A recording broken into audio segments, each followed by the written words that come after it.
สวัสดีครับ I'm Point. This is ค้นพบ where psychology and wisdom meet for you to discover a life that's filled with meaning and purpose. Now, I do apologize to my English audience as I know it's been a while since I've uploaded an English video. I've been meaning to get back on track with that, and I've been investing in some filming equipment, so I do look forward to continuing to do English videos. I thank you so much for continuing to follow me and supporting me. It means so much to me. Now, today I want to talk about a common misconception that we have regarding our emotions and our feelings, or how they are made. Oftentimes we get this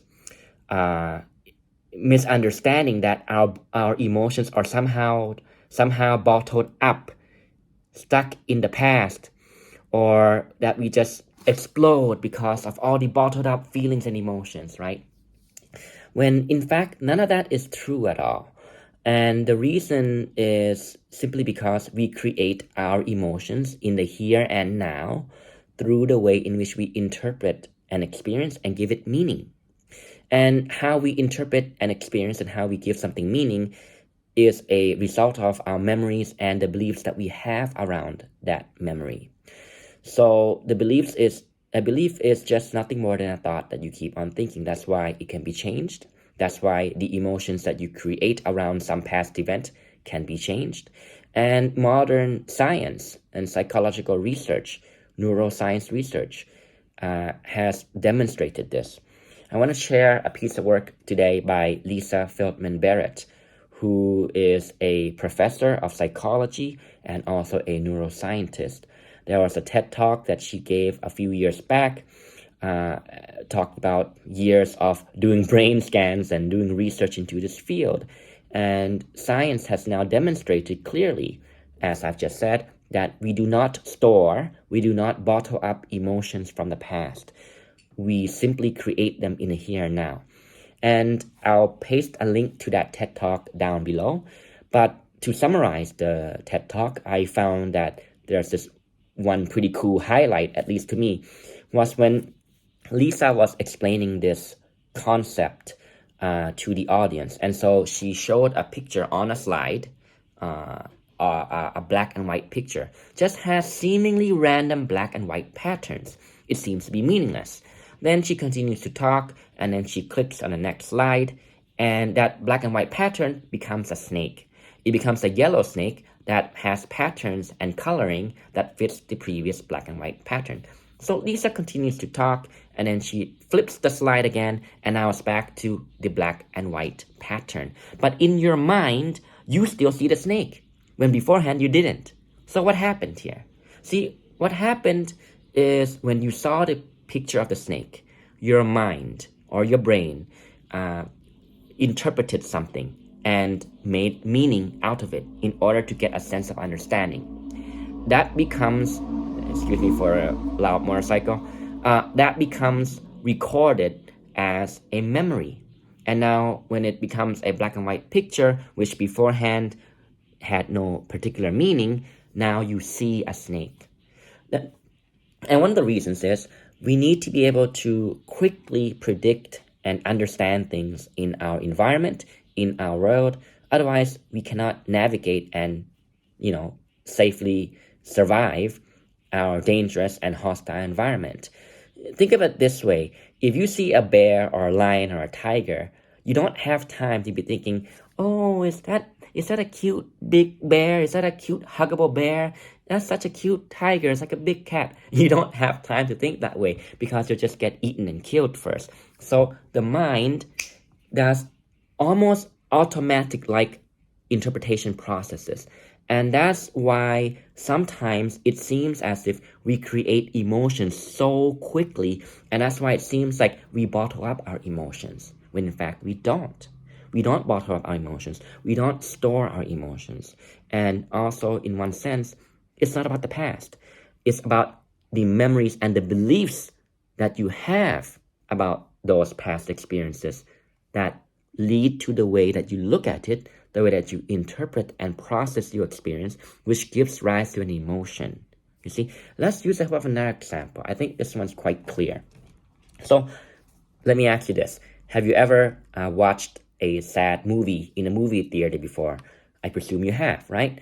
And the movie is so sad, it's a tragedy. Perhaps the main character dies, perhaps the hero dies, or whatever. And by the end of the movie, you're crying your eyeballs out. Now, let me ask you, did you store those sad feelings and emotions beforehand? Did you bottle up those sad feelings and emotions beforehand? Of course you didn't, because number one, it's just the movie. It's not real. It's made up, right? And you have no personal vested interest or emotional investment in the characters. You never knew them beforehand. But you see what happened was the director and the actors and the music and the songs and the the sounds of the movie were so beautifully orchestrated, were so beautifully made that they got you to buy into it. And as you bought into it, you interpreted the story in the way that the director wanted you to. And by the end of it, you feel sad and you're crying, which makes it a good movie, right? Successful directing, right? So what's the point of all of this? What's the point of taking such a long time to explain all this in today's video? Because although it may be quite technical, but I do think that knowing the truth behind how our brain or mind works is very helpful to how we live and lead our life. Because why? Because if we don't understand this properly, and if we continue to think incorrectly or see it incorrectly, that we store bottled up emotions that are ready to explode like a volcano anytime, you notice that that kind of belief gets you to be in the habit of viewing or seeing emotions and feelings as something that is hard to understand, difficult to master and control, difficult to predict, difficult to forecast or understand. And it makes you feel as if things happen to you, as if bad things, say a past bad experience, continues to happen and haunt you today. It renders you powerless in some way, shape, or form. However, if you understand the mechanism here, as I've explained, or as Lisa Feldman Barrett explains, which again, I'll put a link in the description box on YouTube or the comments on Facebook or TikTok. If you understand that, then you will begin to be able to ask more empowering questions, such as instead of asking, why does this happen to me? Or instead of asking, why do my emotions seem so random and bottled up? You ask empowering questions such as, why do I feel this way? When you ask this question, it empowers you to look at yourself, to turn inwards and to consider for yourself the way you look at something, the way you think about something, your attitude about it, your perspective on it, your beliefs around it. Say you had an argument with a loved one and it's been going on for years. And now asking this question, why do I feel this way, empowers you to re-examine the way you look at the situation. And you begin to understand and see the linkages between your beliefs, your memories, the way you interpret and give the experience meaning, and therefore your emotions.